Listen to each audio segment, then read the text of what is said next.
c'est Amandine, j'ai 25 ans et j'ai été bénévole au sein de cette association pendant 3 mois. Alors en fait c'est un projet que j'ai depuis plusieurs années.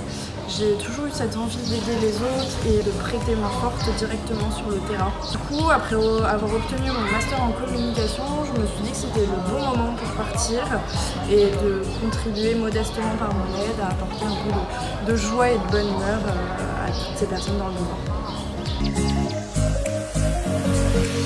Alors je dirais unique, ensuite fort, donc que ce soit pour l'expérience en elle-même ou bien la force de tous ces enfants. Et après le dernier mot, je dirais émotion. Une de mes missions principales en venant ici, c'était de m'occuper de tout ce qui était réseaux sociaux, étant donné que j'ai fait des études en communication. C'est pas si évident que ça, mais c'est quelque chose que j'adore faire, capturer des images au bon moment et de monter une vidéo pour garder une trace de ce genre de moment, c'est hyper satisfaisant. Donc oui, je dirais que la partie réseaux sociaux, c'est ce que j'ai adoré faire. Alors sans hésiter, je dirais que c'est le Nathan Bread. Alors je sais pas si je le prononce bien, mais voilà. En fait c'est un plat à base de lait de coco avec des épices mélangées à des émincés de porc et des patates. C'était hyper bon. Et j'ai eu le droit à ce repas le dernier jour de ma mission. C'est une recette en fait de Samrit, la gérante, et c'était vraiment délicieux. Alors en fait, toutes les personnes qui me connaissent pourront vous dire que je suis quelqu'un de très pudique au sujet de mes émotions et très peu démonstrative.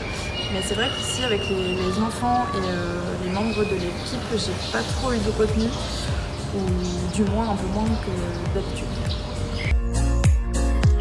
Alors en fait, il y en a eu énormément, mais celui qui m'a le plus marqué, je pense que c'était le lendemain de mon arrivée. On a été distribuer de la nourriture à des familles pauvres du village.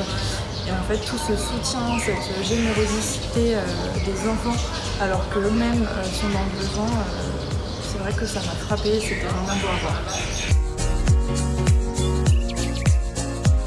Alors moi, ce que j'aimerais partager, c'est qu'au début, c'est pas forcément évident, on se prend une grosse claque dans la figure en venant ici, car il y a un véritable contraste avec ce que nous on peut vivre en France ou dans d'autres pays un peu plus développés, mais qu'au final, faut pas s'arrêter à ça parce que c'est juste formidable ce qui se passe ici et je vous conseille de profiter de chaque instant parce que c'est très précieux.